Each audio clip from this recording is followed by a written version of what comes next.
Bonjour à tous et à toutes et bienvenue pour un nouvel épisode de Cartoon Horror Show. On aime tous aller au McDo, pas vrai? Eh bien aujourd'hui je vais vous raconter 7 horribles et vraies histoires d'horreur en rapport avec le McDonald's. Je peux le dire, j'espère que vous avez l'estomac bien accroché. Si t'es nouveau ou nouvelle sur la chaîne, n'hésite pas à t'abonner. Allez, c'est parti.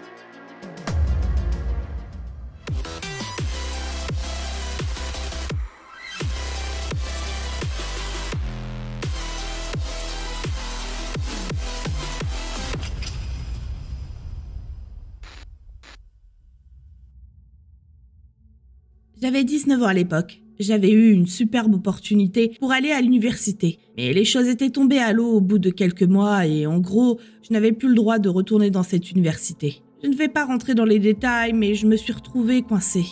Je vivais chez mes parents et je travaillais la plupart du temps à McDonald's. J'étais très déçue de moi-même. Surtout parce que je ne pouvais remettre la faute sur personne d'autre que moi. Il semblerait que je sois tout typiquement l'étudiante qui abandonne ses études et finit par travailler dans un fast-food. Mais pendant mes années de travail là-bas, j'ai eu quelques expériences très étranges. Voilà comment s'est déroulée la première. Il y avait ce client vraiment flippant. C'était un vieil homme et il avait l'air d'être la personne la plus folle au monde. Il faut juste imaginer l'incarnation physique d'un homme de Floride. Et il portait toujours ce peignoir avec un t-shirt blanc taché en dessous. Ou ses chaussures qui étaient de très vieilles Nike qui semblaient avoir été couvertes de boue et jamais lavées. Partout où il marchait, des résidus tombaient de ses chaussures. Je ne sais pas où est-ce qu'il vivait, mais ce type venait manger à McDonald's 4 ou 5 fois par jour. Du moins tout le temps où j'y ai travaillé. Je n'ai personnellement jamais eu de mauvaise expérience avec lui. Ce n'était pas comme s'il ne respectait pas les règles. Il demandait toujours un peu de ketchup, mais ce n'était pas vraiment un crime ou quoi que ce soit. Cette histoire est bizarre parce que je me rappelle avoir parlé de lui avec quelques collègues. J'avais une amie là-bas dont j'étais devenue plutôt proche. Je me rappelle lui avoir parlé de ce type bizarre qui venait tout juste de passer et qui venait tout le temps manger McDo en pyjama. Quand on travaille dans un milieu public, on voit tout le temps plein de monde et de visages qui ne valent rien pour nous. Ce sont juste des clients. Et quand on a quelqu'un comme ça rend presque le métier un peu plus appréciable, aussi bizarre que ça puisse paraître. Ça ajoute un peu de cohérence au métier. Et puis, blaguer sur ce genre de personnes était assez amusant. Mais un jour, ces blagues arrêtèrent d'être amusantes. Parce qu'il arrêta de venir. On n'arrivait pas à savoir pourquoi. Je veux dire, quand on voit quelqu'un plusieurs fois par jour, tous les jours pendant des mois, on est un peu surpris quand la personne arrête de venir. Ça avait juste l'air, je sais pas, inhabituel. Je me rappelle en avoir parlé à mon ami. Aucune de nous n'arrivait à imaginer pourquoi il avait arrêté. Mais je me rappelle avoir reçu un appel à 2h du matin cette nuit-là. Je suppose que mon amie avait été curieuse et avait cherché sur Internet. Elle était un peu insomniaque.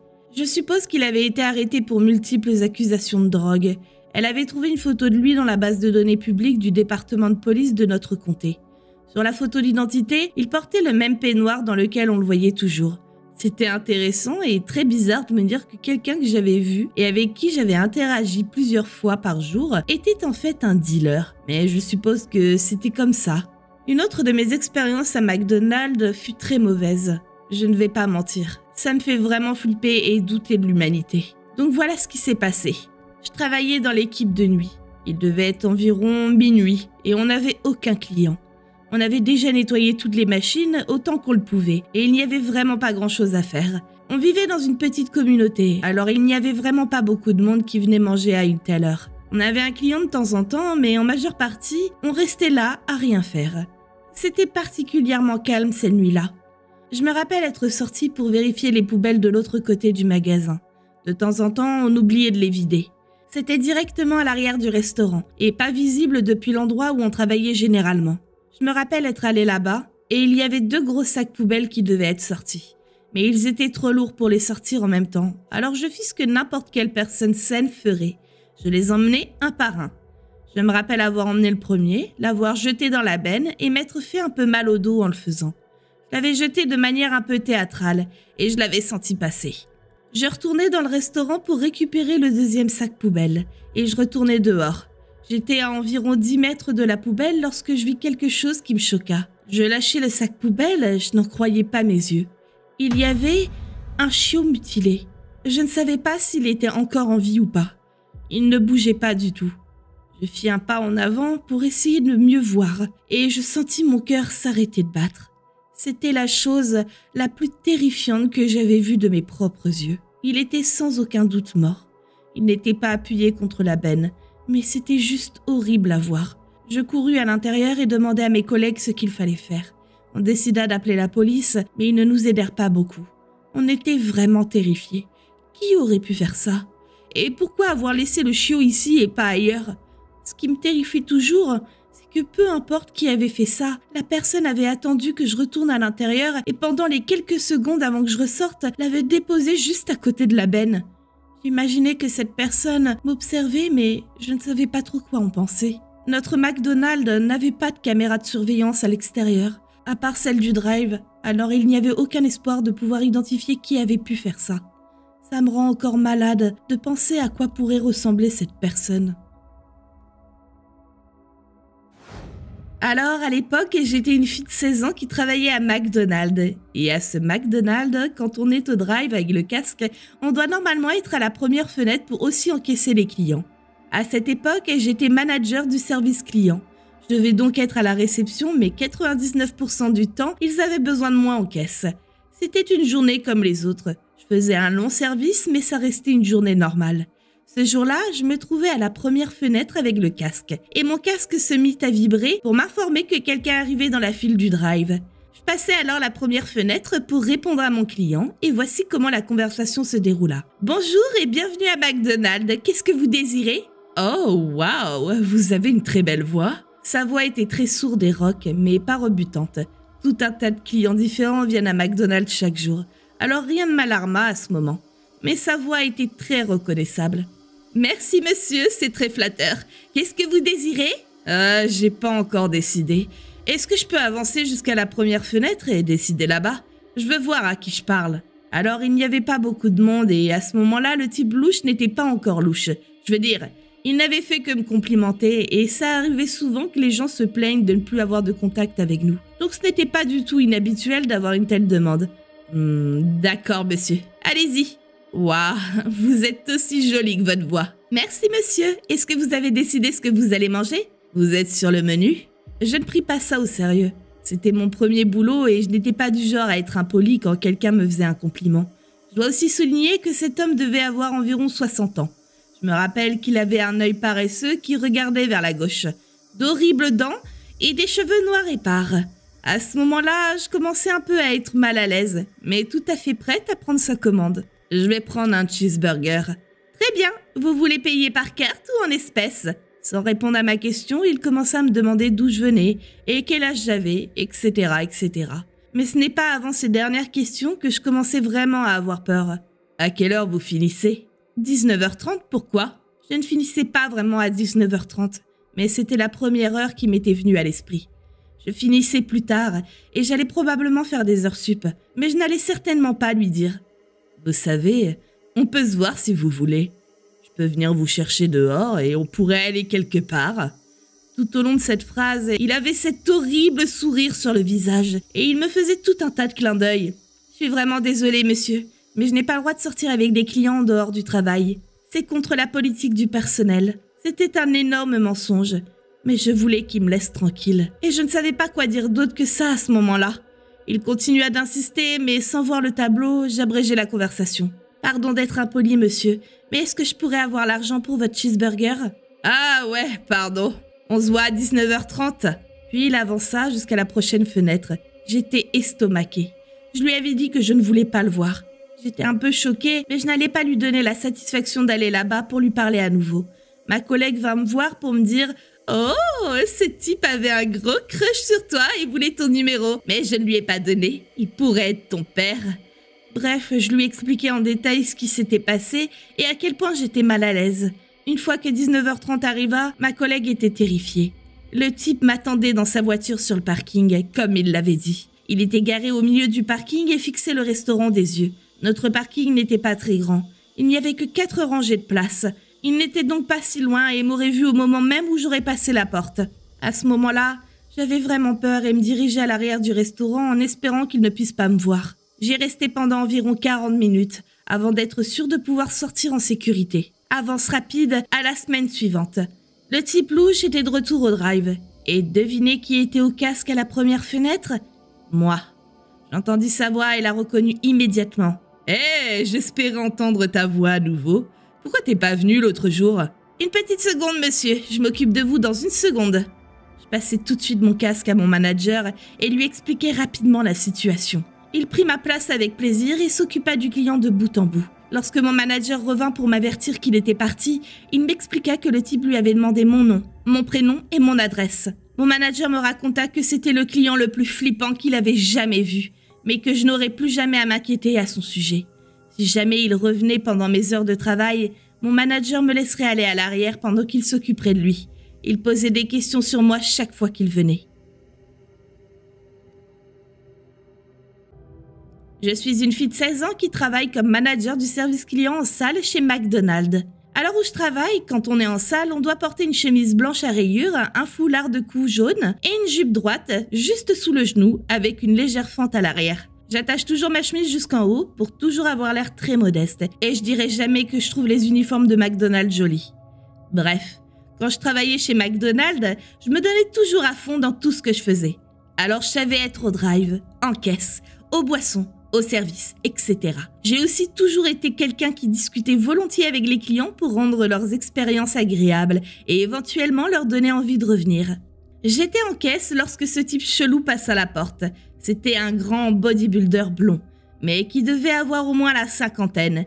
Il s'approcha de la caisse, passe sa commande et n'avait pas l'air très content. Alors je posais la question logique. Comment se passe votre journée, etc.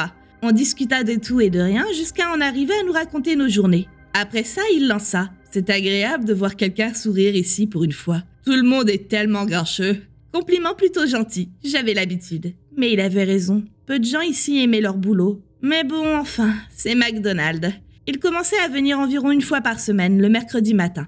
Chaque fois qu'il venait, on discutait. Si j'étais en salle, on s'asseyait à une table pour discuter. Ce qui ne dérangeait pas mes managers parce qu'ils savaient que ça rendait les expériences de chaque client uniques. On finit par s'échanger nos noms. Il s'appelait Michael. J'avais commencé à aller à l'université le mercredi et le jeudi. Et je travaillais à temps partiel à McDonald's. Alors mes horaires changeaient. Je travaillais alors le lundi, mardi et samedi. Au lieu du lundi, mercredi, vendredi et samedi. Et je travaillais parfois d'autres jours s'ils avaient besoin de moi. Michael commençait à venir au McDo tous les jours pour savoir quand est-ce que je travaillais, ce qui était déjà inquiétant. Mais je me disais qu'il se sentait juste seul et il voulait parler à quelqu'un.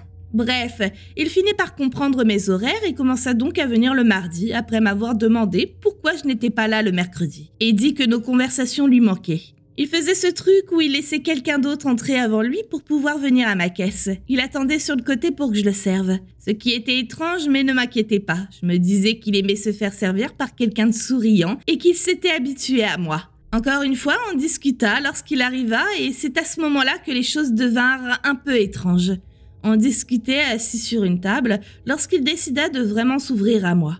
Il m'expliqua que sa femme et lui étaient en train de divorcer et commençait à entrer dans des détails du pourquoi. Il me raconta qu'il avait frappé son fils. Et ce type était énorme. On aurait dit un bodybuilder. Je ne me rappelle pas exactement ce qu'il s'était passé, mais je crois qu'il avait fini par aussi gifler sa femme. Et il était là, en train de tout me raconter. Je veux dire, je suis pas thérapeute. Après m'avoir raconté à quel point sa maison était grande, sûrement pour essayer d'attirer mon attention, il commença à me raconter qu'il vivait dans le sous-sol de sa propre maison et que c'était pas juste. Je vais lui en mettre une autre si ça continue. Eh bien apparemment, la femme et le fils voulaient qu'il parte. Ils voulaient garder la maison et ne pas le payer. Bla bla bla. Il n'allait pas laisser les choses se passer comme ça. Son fils ne lui parlait plus, bla bla bla. Il commença alors à me demander des conseils, à moi, une fille de 16 ans. Je ne savais pas vraiment quoi dire, alors je répondis simplement « Eh bien, je suppose que rien n'arrive par hasard ?» Et alors que je m'apprêtais à me lever, il me demanda de me rasseoir. Cela faisait déjà presque 30 minutes que j'étais assise là, et même si ça ne dérangeait pas mes managers, il fallait pas en abuser. Je lui expliquai donc que je devais vraiment partir, mais il continua d'insister et de me demander de m'asseoir avant de finir par me laisser partir. Alors, on croirait que ça n'a aucun rapport, mais faites-moi confiance, vous comprendrez plus tard. Vous savez qu'à McDo, on a des pompes pour les sauces, n'est-ce pas? Bon, eh bien, elles sont connectées à de gros sacs de sauce qui ont une ouverture sur le dessus. En gros, on glisse le tube dans cette ouverture, mais je vous jure que c'est minutieux. Ça peut me prendre une dizaine de minutes juste pour réussir à installer le tube. Ensuite, il faut encore 5 minutes pour mettre le sac lourd dans la pompe. C'est un cauchemar. Alors pour en revenir à l'histoire, il n'y avait plus de sauce et il fallait que je change le sac. Les pompes de sauce se trouvaient pile poil à l'opposé de l'endroit où Michael s'asseyait toujours. Je pouvais sentir ses yeux brûler mon dos pendant que je travaillais, et à chaque fois que je me retournais, il était en train de me fixer en souriant. Je me sentais un peu mal à l'aise, mais c'était mon boulot, et on faisait souvent face à ce genre de situation. Croyez-moi, ce n'était pas le premier client pervers que j'avais.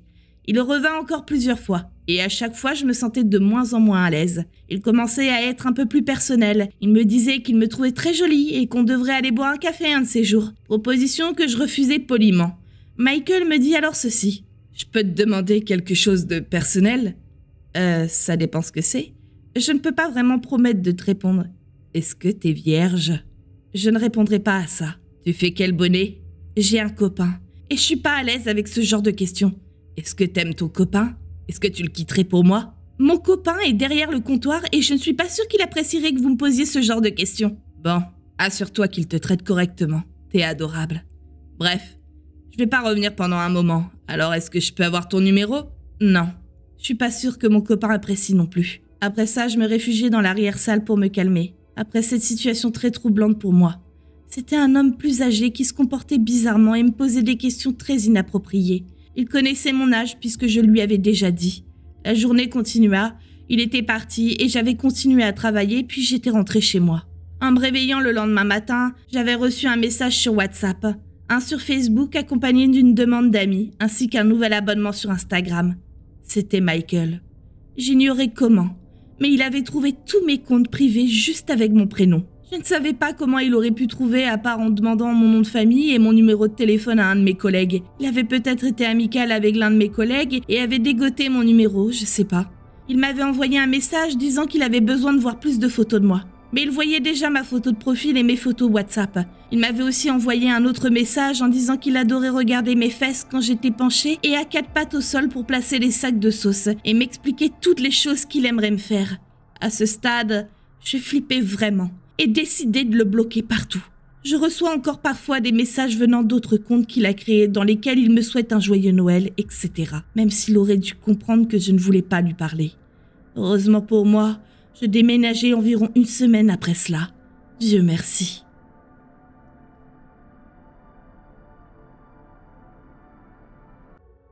J'ai travaillé dans un McDonald's au Royaume-Uni et la zone dans laquelle il était situé n'était pas incroyable. Il y a beaucoup de drogués, d'alcooliques et tout un tas d'idiots qui aiment semer la pagaille.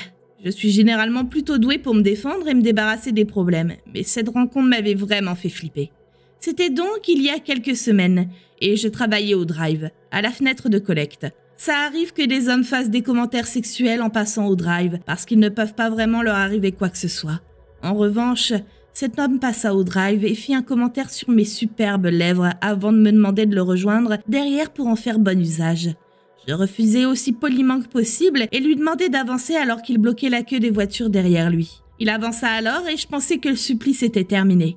Mais 5 minutes plus tard, le même type repasse à ma fenêtre et enchaîne les commentaires déplacés sur moi, mes cheveux et toutes les choses étranges qu'il aimerait me faire. C'était plutôt flippant et vraiment dégoûtant. J'étais choquée et visiblement écœurée, alors il s'en alla et j'expliquai à mon manager que ce client me mettait mal à l'aise et lui demandai de changer de poste au cas où il reviendrait. Et apparemment, il était revenu parce que le garçon avec qui j'avais échangé ma place avait lui aussi rencontré ce type. Il lui avait demandé où j'étais, comment je m'appelais, s'il pouvait lui donner mon numéro et s'il savait où je vivais et à quelle heure je terminais le boulot. Heureusement, le garçon lui avait uniquement dit mon prénom et expliqué que j'étais passée en salle. Mais c'était avant qu'il comprenne que ce type était carrément chelou et qu'il décide de ne plus rien dire. C'est à partir de là que l'histoire devient vraiment bizarre pour moi. Le type étrange entra dans le magasin et se dirigea vers ma caisse. Il recommença à faire des remarques sur ce qu'il voulait me faire s'il avait la chance de poser ses mains sur moi. Il n'arrêta pas avant que d'autres clients l'interrompent et lui disent d'arrêter et de partir parce que je commençais à être vraiment mal et à trembler. Il ne voulait pas partir, alors j'essayais de m'en aller. C'est alors que ce type essaya de sauter par-dessus le comptoir pour essayer de m'atteindre. Heureusement, mon manager et d'autres membres de mon équipe l'attrapèrent et l'empêchèrent de s'approcher de moi. Mais il n'arrêta pas pour autant de se débattre et d'essayer de me toucher et de s'approcher de moi. À un moment, il se mit même à gifler mes collègues avec ses longs ongles sales. D'autres membres de l'équipe appelèrent de l'aide via un genre de bouton d'urgence connecté directement à la police qui est immédiatement envoyée sur place. Heureusement, vu que je travaillais dans une zone plutôt dangereuse, la police faisait des patrouilles près du fast-food. Ils arrivèrent donc plutôt rapidement. Ils arrêtèrent le gars et trouvèrent plusieurs couteaux planqués un peu partout sur lui.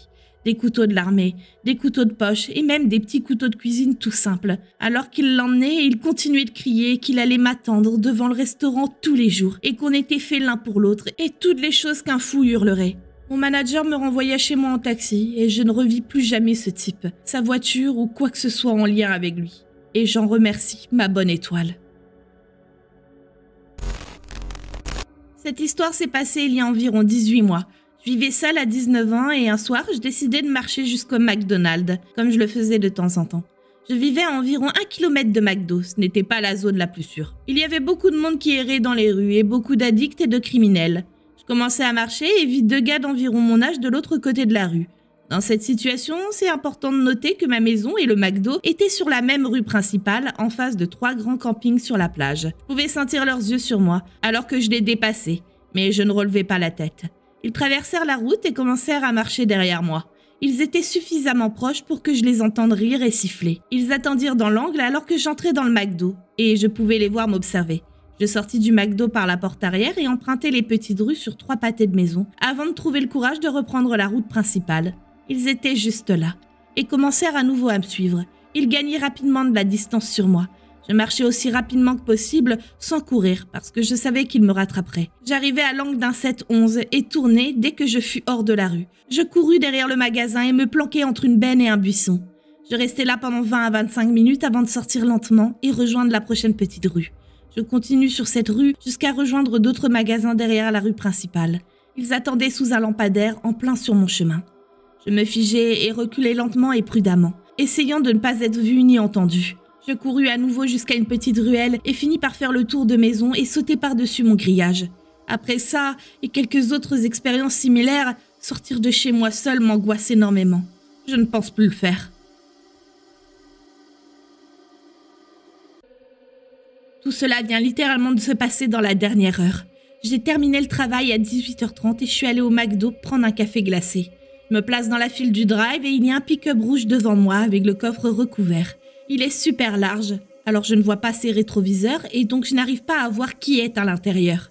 J'écoutais tranquillement Unsolved Mysteries sur YouTube quand je vis que le pick-up avait avancé jusqu'à la seconde fenêtre de collecte. Vous savez, il y a la fenêtre où on paye et les 2 autres fenêtres où on récupère sa nourriture. Je l'ignorais un peu et pensais qu'il avait fait une grosse commande et que les employés du McDo lui avaient demandé de se garer pour que je puisse récupérer mon café glacé. Je relevai les yeux et vis que les feux de recul du pick-up étaient allumés. D'accord. Il avait dû avancer un peu trop loin et il reculait un peu. Il continuait à reculer sans me faire signe qu'il recule. Alors je reculai lentement à mon tour et heureusement il n'y avait personne derrière moi. Il continua à reculer encore et encore jusqu'à atteindre la première fenêtre. L'employé me regarda par la fenêtre et haussa les épaules et me jeta un regard qui voulait dire « je sais pas pourquoi il a fait ça ». Quelques minutes passèrent. À ce point, je me disais que c'était vraiment bizarre et que ce n'était pas normal de reculer sans le signaler à personne. Il aurait facilement pu me rentrer dedans si je n'avais pas regardé, curieuse de savoir ce qu'il faisait.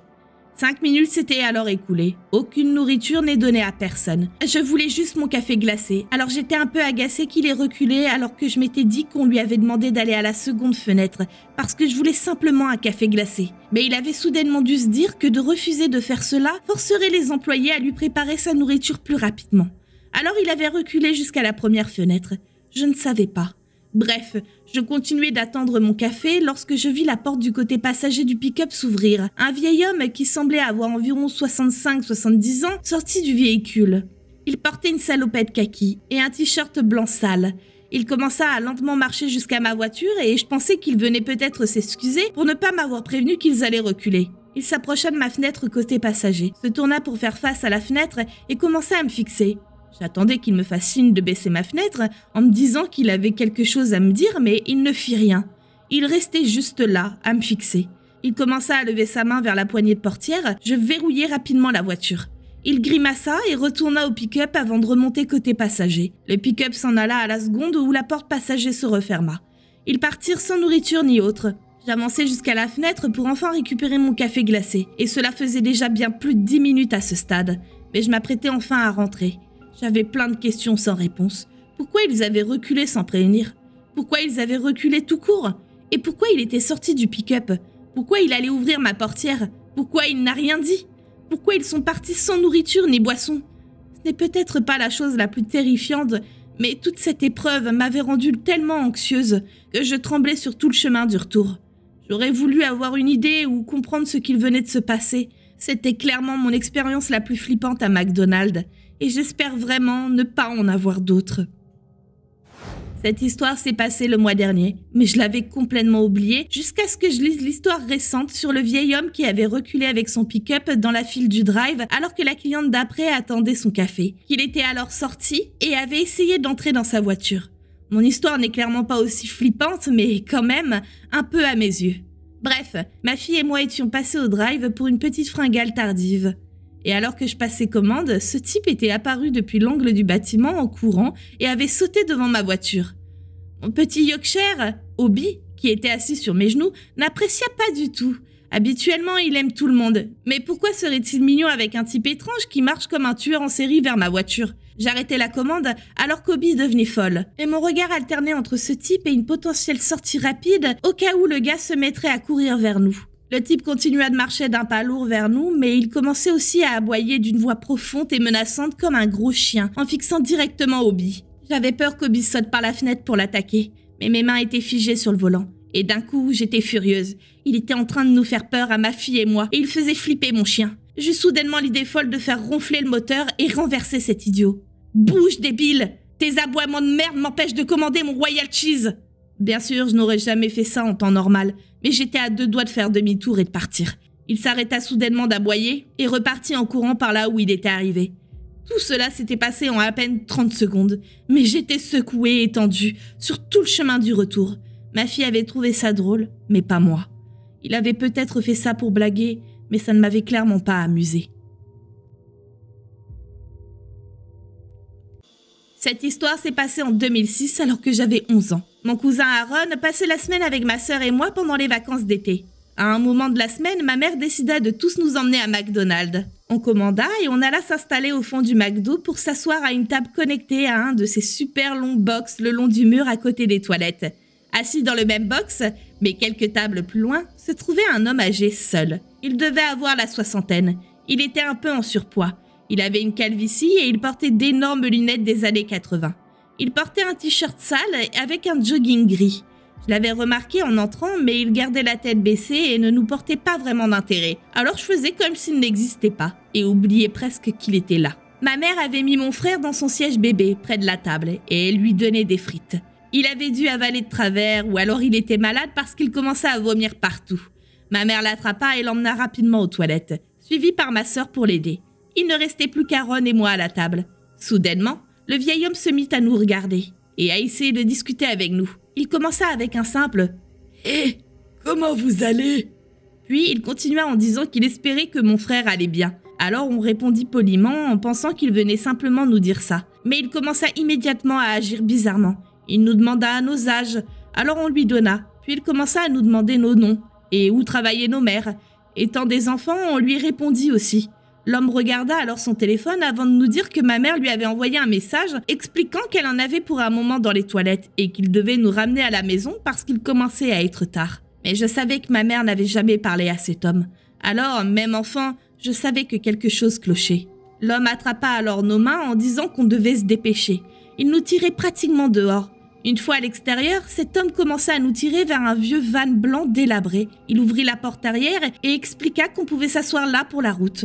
Heureusement, au même moment, un jeune homme nous avait vus et avait tout de suite prévenu le manager de la situation. Pendant ce temps, ma mère et ma sœur étaient sorties des toilettes, avaient vu ce qu'il se passait et s'étaient mises à hurler en courant jusqu'à nous dehors. À ce moment-là, on n'était pas encore montés dans le van, mais l'homme essayait de nous pousser à l'intérieur. En entendant les cris de ma mère, je me mis tout de suite à me débattre et à l'empêcher de me faire entrer. L'homme abandonna rapidement, en voyant le manager et ma mère arriver rapidement. Il grimpa alors au volant et se mit à conduire avec sa portière encore ouverte. Ma mère hurlait encore et on se mit à pleurer. On ne savait pas quoi penser. Aujourd'hui encore, cette expérience me terrifie. Je ne sais pas comment mon cousin et moi avons pu être suffisamment stupides pour croire ce que ce type disait. Mais je suis juste heureux que ma mère soit arrivée au bon moment.